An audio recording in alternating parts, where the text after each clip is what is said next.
Bound for Glory kind of sounds like a sports movie, perhaps a movie about figure skating. But, in fact, it's a movie about wood. E. Guthrie, Woodrow Wilson Guthrie, the folk singer. Or is it really just an upgraded version of The Grapes of Wrath? A story of the Dust Bowl, a trip to California, the fruit camps there. Where does the glory come into all of this? Well, Bound for Glory is a song by Woody Guthrie, and righteousness and fame are big themes in this movie. We'll try to put all of these pieces together in this potentially kind of long video about a really phenomenal movie. Bound for Glory is from 1976. It was directed by Hal Ashby. This is a guy who did not miss in the 1970s, and this is another amazing movie. It is extremely rich. It is fascinating. I'm probably going to say the word fascinating many times in this video. It is nuanced. And did I mention fascinating? Perhaps most of all, though, it's moving, not because the story is particularly painful, although it is, but more because of the enormity of life that somehow makes it onto the screen, and the enormity of, I don't know, what this guy, in a very simple way, stood for. There is a lot to talk about here. I think we'll start by forgetting about Woody Guthrie entirely and just looking at the movie. Then we'll remember that this is a movie about, some guy, I forget his name. My understanding of Woody Guthrie changed completely here, although the film does take a few liberties with his life. It's not totally accurate. We'll talk about those and see if it matters or what it amounts to. Finally, I'll attempt to go where no YouTube channel has gone before and analyze the movie. Okay, one of the first things you'll notice about Bound for Glory is that it doesn't have a big star cast. In fact, the opening credits don't list a single actor. Woody Guthrie, is there nobody in the movie? No, in fact, there are actors, but we get them at the end, in the end credits. Woody Guthrie is played by David Carradine. He would have been relatively well known at the time, yes, but otherwise, you might not know anybody in the movie. Randy Quaid, maybe. Some of the actors look a little familiar, but you might not know who anybody is in this movie except for David Carradine, really. And I think this helps with the historical immersion. And this is a remarkably immersive film. I'm not sure I would call David Carradine a great actor, to be honest. He was probably best known for being on television, but this is a good role for him in some ways. For one thing, he was a musician, and he plays and he sings in the movie, and it's really him. You see his hands and his face in the same shot as he's playing and singing. There's no faking it. There's also something a little more subtle about David Carradine that seems at home riding the rails, something a little bit roguish about him. David Carradine was arrested like 200 times. He had some substance abuse issues, possibly some nepotism issues. I don't know. Anyway, he's good in this movie. There are maybe a couple slight bumps in the beginning, but once you're into the world, you're in the world. Once you're into the film, you're in it. There's a thoroughness to Bound for Glory that I really appreciate. For instance, when Woody is riding the rails across the country, he meets a guy that he passes some of these miles with. He hangs out with this guy for a little bit, a pretty minor character, but vivid. And at the end of this segment, they say goodbye, and the guy says, "Hey, man, I'll see you in California." And I really got the feeling that we were going to see him again. Minor spoiler here. Nope. He disappears completely. I think what I'm getting at here is that all the minor characters that Woody crosses paths with feel so much more than minor characters. You think, wow, they invested. This is such a good character. He's got to be a major part of the movie. They invested so much in this. It was acted so well. It was done so well. Surely we're going to see him again. But no, that's just how the movie works. None of these sequences feel like an afterthought. That's great. Anything that this movie bites off, it chews completely, and that is not always the case for biopics that feel sometimes like they need to cover some predetermined set of events. Oh, this is a movie about so-and-so. We gotta show this. We gotta show that. Bound for Glory only gives us a slice of Woody Guthrie's life, which is interesting. And that was probably a wise choice to have the scope be somewhat narrow, but to be totally in the world and to be really there, and to be thorough about everything that they do show and all the characters that do walk through the scenes.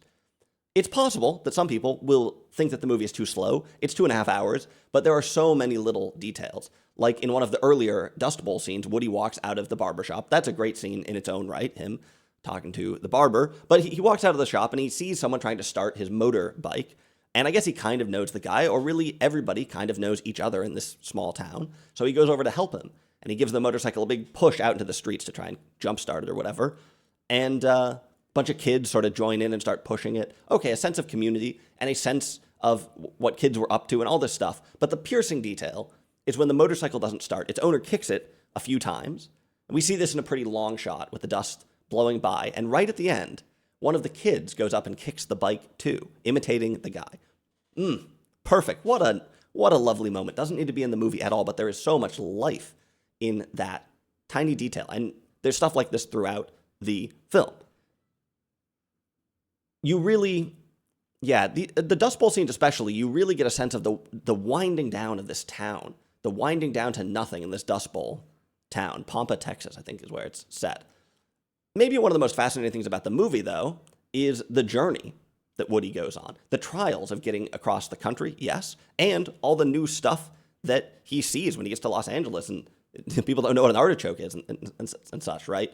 One of the most striking things about this journey is how little information people had. In the early 30s, only a select few people had access to the internet, and it was like dial-up, very slow. It's hard to imagine, honestly, hitchhiking and riding the rails across the country, not all the way across, but it's a long way, doing it without really knowing where you are. Now, I know we all made do. I was around a little bit before cell phones and with GPSs and such, but honestly, it's a little bit hard for me to recall how we did anything. Anyway, this is a monumental journey, and yeah, in some ways that's sort of self-explanatory, but it's not easy to show this in a film. It's not easy to show a long and arduous trek in a film, unless you want to make the film long and arduous, which generally is not the goal. I mean, do you just point the camera out the window and let the scenery run by? Bound for Glory has a good balance, I think, of making the journey intense, grueling, beautiful at times, interesting. Anyway, makes you think, wow, for a number of different reasons, but it's not too over the top, and it's not too under the top. Anyway, okay, you get the idea. The journey is pretty astounding. But one of the most interesting things in the movie is seeing Woody arrive in Los Angeles and discover all this new stuff. The first thing we see is him working for a bowl of food at a diner run by a Chinese guy. Has Woody Guthrie ever seen a Chinese person before in his life? Well, thankfully, David Carradine speaks Chinese, so no problems there. In California, we spend a lot of time at these fruit-picking camps, but we do venture into Los Angeles as well. And the movie doesn't throw a bunch of stuff in your face. We don't have like an iconic building, at least I didn't recognize any. But what we do see is fascinating. For instance, there are some Art Deco buildings. And coming from Pampa, Texas, hitching to California and living in fruit camps, it feels like you're way back in time. But the Art Deco stuff somehow feels way newer, even though, of course, it was common in the 1920s. In fact, a lot of these things were built. So the numbers do check out, but it's hard to wrap your head around it. We also at one point go to a wealthy neighborhood and see a house that might still be there, right? It looks like it could be in Los Angeles today, and it looks like a house you would see in a classic Hollywood film. On this channel, of course, we've reviewed movies that came out when this movie was set. And yes, again, that's how the math works. But the movie, I guess what it's capturing here is culture shock, and maybe by proxy, a little bit of generational change and a little bit of historical shock, the schisms of modernity. How could that coexist with that? How could this dusty poverty? At one point, Woody is hitching across the country and gets picked up by a couple in an RV. I did a review a long time ago of that movie. What was it called? The Long, Long, Long Trailer? Or The Long, Long Trailer? Lucille Ball movie, I think. And it's a trailer that looks kind of like that. That's from the 50s. And these people are like tourists. They talk about how they've just gone to Florida and all this stuff. And it's like really, really jarring to have Woody Guthrie, this dusty guy, riding alongside of them. They kick him out before too long. There's stuff like this all throughout the movie, and it is fascinating. There's another moment later on when we've heard a bunch of folk music performances that we see, after that, a performance from, like, some kind of crooner and a ballad performer, I think they call him, or whatever. And to me, this feels like newer somehow, or more familiar. It feels like Frank Sinatra, and it doesn't seem like it would coexist with Woody Guthrie, but of course it did. The world's a fascinating place. Okay. There are a few moments where the movie feels a little anachronistic, I will admit. For me, it was just one or two lines of dialogue here and there that sounded like they were from the 1970s. I suspect most of it is not exactly authentic, but I only noticed this a couple of times. It's possible that the movie is at times a little moralistic. We'll maybe come back to that. Not exactly in the way you're expecting, but maybe a little moralistic. Anyway, overall, forget about Woody Guthrie, and Bound for Glory is a really good historical film. It's been a long time since I saw The Grapes of Wrath. And even longer since I read the book. Yes, I read the book. I think I would take this film over that one, but let me know in the comments. Anyway, let's talk about Woody Guthrie now. I mainly know of Woody Guthrie, to be honest, via 1970s folk revival stuff. Like that guy, Arlo Guthrie, or Bob Dylan, or, Joan Baez does a lovely rendition of Plane Wreck at Los Gatos, which is anachronistically included in this movie. Point is, I had mainly, in the past, thought about his work through the lens of the late 60s, early 70s. This movie is from the 70s, and in some ways, maybe it's doing the same thing, but if you want to know who Woody Guthrie actually was and what was on his mind, what were the roots of his songs, well, you will find that in this movie, in theory.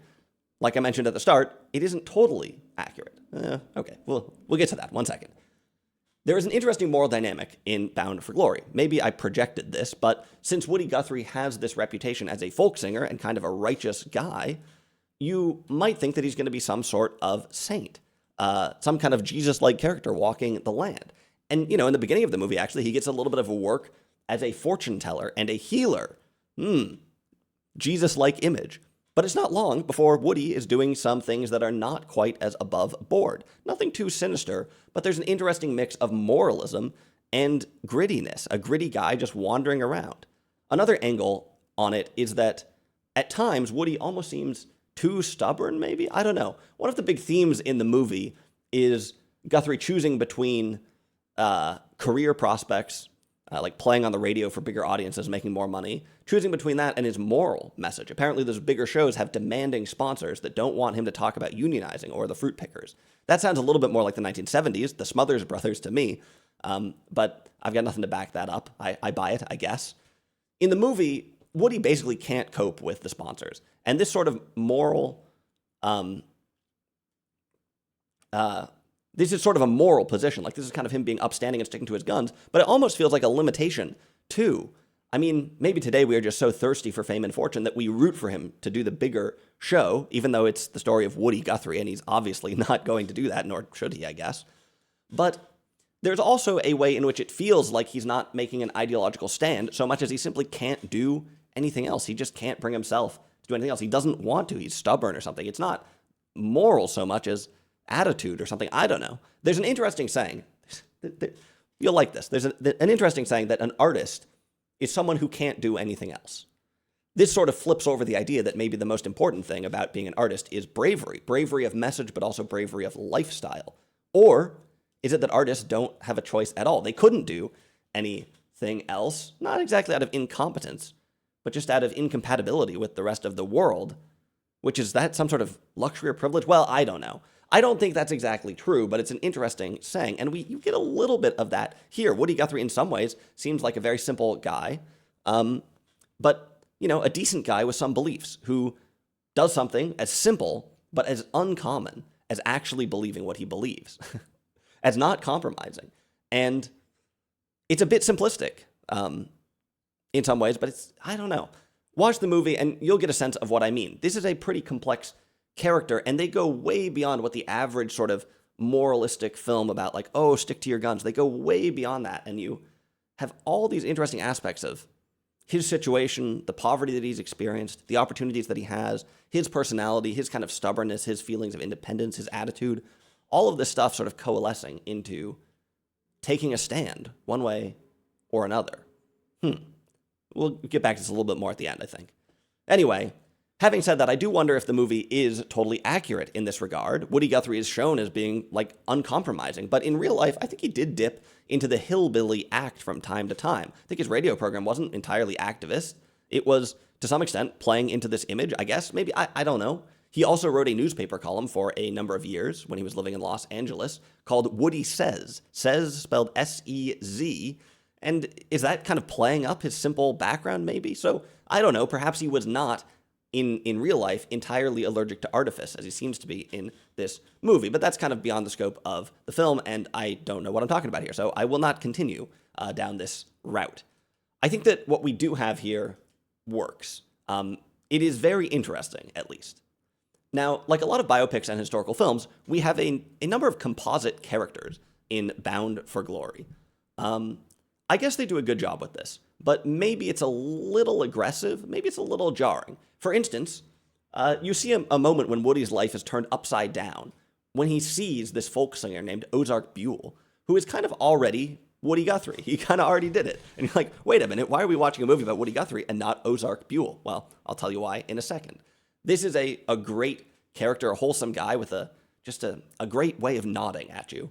And yeah, you really get a sense of how this guy changes Woody's path completely. He's standing in the fruit camp one day, and then Ozark Buell rolls in, and Woody's like, what? You can make money, you can make it big playing the guitar, and you can advocate for like unions and do all this stuff. Like, wow, it opens up his eyes completely. Okay. Pause the movie. Who is this guy? Why have I never heard of Ozark Buell? Well, it turns out he's not real. And in fact, almost nobody in the movie is real. It turns out Woody Guthrie is made up. Actually, no. There's like 2 real characters in this entire film. And I don't know, is that a step too far? It is a little disappointing that almost anything you look up about the movie turns out to not be quite true. Like Woody Guthrie is shown writing the song, This Land Is Your Land, absolute banger. But that didn't happen until later in his life. Does it matter? Not really. The movie is great. But yeah, maybe they go slightly too far with the composites. One last element of this is that Woody Guthrie might be best known for having a machine that put an end to fascists. That was his guitar. That was the iconic sign on his guitar. But we don't hear the F word a single time in this movie. We don't see that sign, right? And generally speaking, the things that he stood for, in this film, they're reduced into one conflict over fruit pickers in California, and more specifically, white pickers, mainly coming from Dust Bowl states. Now, it is interesting that they slide Plane Wreck at Los Gatos in there, because that is a song that is clearly about migrant workers, about foreign workers. This is the only time that we get a hint of that, and that plane crash happened in 1948. That song was written in 1948, but they still put it into the movie. So was it particularly important for them to do that? Did they really want to make this nod to this group of people that doesn't show up otherwise? It's a little hard to know. The point is that Guthrie's ideology is sort of a composite right alongside some of the film's most vivid characters. And maybe that's a shrewd simplification. I wouldn't say they're misrepresenting him, but it's interesting. And of course, remember that this movie is from 1976, and maybe organized labor was what was most salient to audiences at that time, to audiences and to filmmakers both, compared to, for instance, Guthrie's thoughts on World War II. Anyway, I'll say it again. I think it's a good movie. I think it's a great movie.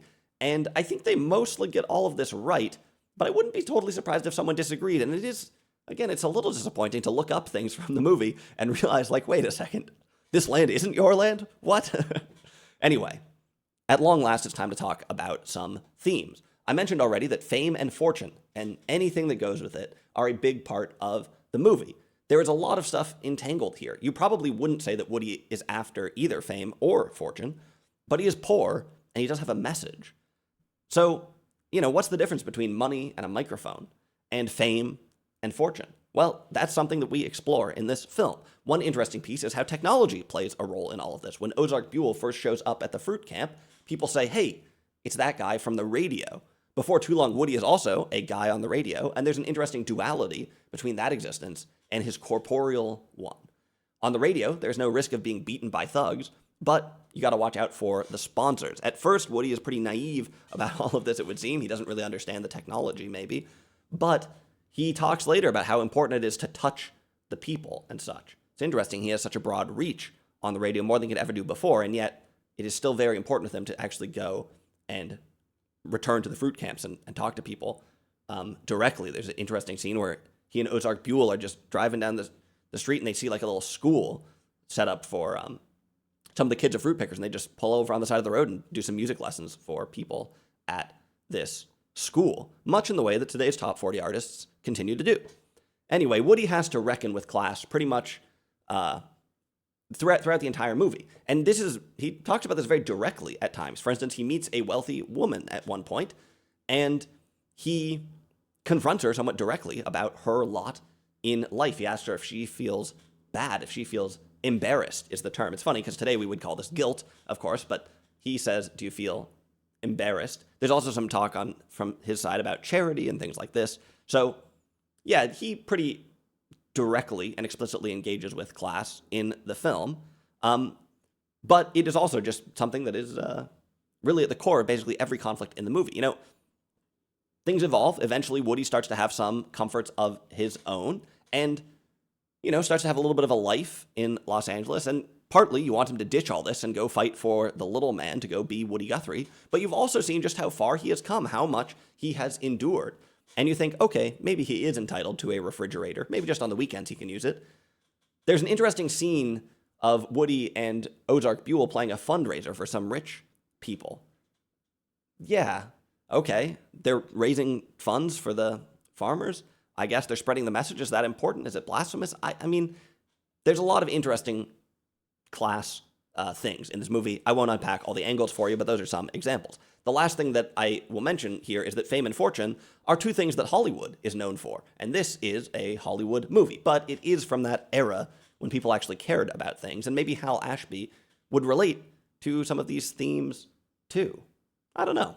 Another interesting thing in this movie is the role of ideology. We hear about a couple of ideologies. There's a little bit of religion in the film. When I think about progressives of the past, I usually project secularism onto them.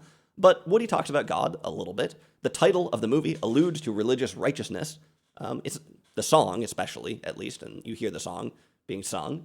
I actually don't know if he wrote that song or if it predated him. I should have looked that up before I said in the intro of this video that it was his song, but if you correct me in the comments, well, you probably didn't watch this far anyway. Okay, whatever, let's get back. So, it's not obvious what role religion actually has in Woody Guthrie's life from this movie. There are also a couple mentions of communism and socialism, and again, it's not totally clear how Woody feels, how he conceptualizes these things. You might expect him to use a bunch of ideological language, but that is not really the case. And I guess you got to remember that most people in this movie, Guthrie included, are, they're laborers. They're the salt of the earth. And, we do actually see how they conceptualize the labor situation, how they talk about unions, how they think about unions. The film is objective here, I think, and again, fascinating. We see people who want to organize, some of them lured into it by song, some of them finding their position from a rough set of first principles. But there are also people who feel like they just can't afford to unionize. They can't afford a strike, or they seem to believe what the owners and the growers tell them, or it's just not in their way. They want to be good workers or something like that. That's baked into their core. That's a little glimpse of some of the different angles we see here. It's an interesting part of the movie. And again, you wonder, what is the role of ideology in all of this? Well, it's below the surface a little bit. Maybe one last thing to talk about is the role of family and the role of women in this movie. First of all, there is just something about that iconic Dust Bowl image of everything from the living room, from the kitchen, and the bedroom being tied onto a rickety truck, a Model T, or whatever, for a journey to California. The domestic life, the private life being turned inside out and shipped to California, where there ends up being no room to unpack it. The fruit camps have living rooms and bedrooms scattered out over the dust. Wall-to-wall carpeting. Well, there's no walls, but anyway, some things that were once the most valued possessions for a family become boat anchors, albatrosses, and are left on the side of the road. Woody goes on his own with basically nothing, but most people he sees have families in tow.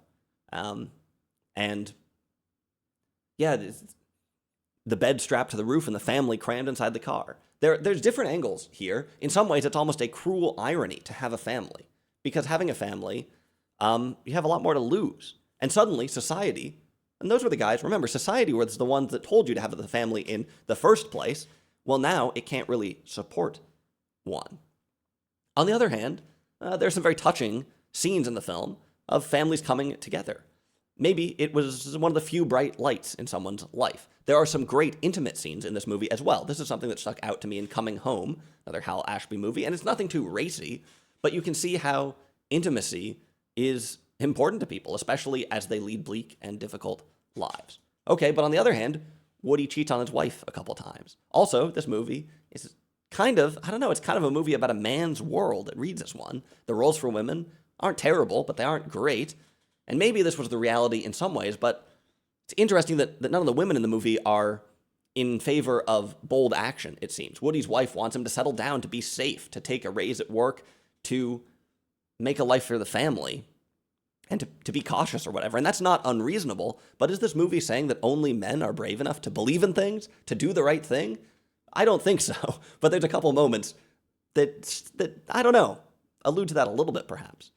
Anyway, I guess the last thing I'll say might be the first thing that most people would say, which is that this is a movie about someone who believes in things, and that feels big. It's subtle, yes. We talked about Woody Guthrie's character. He is kind of a simple guy. We talked about the role of ideology in this. Well, it's not really there. You don't need to have a PhD.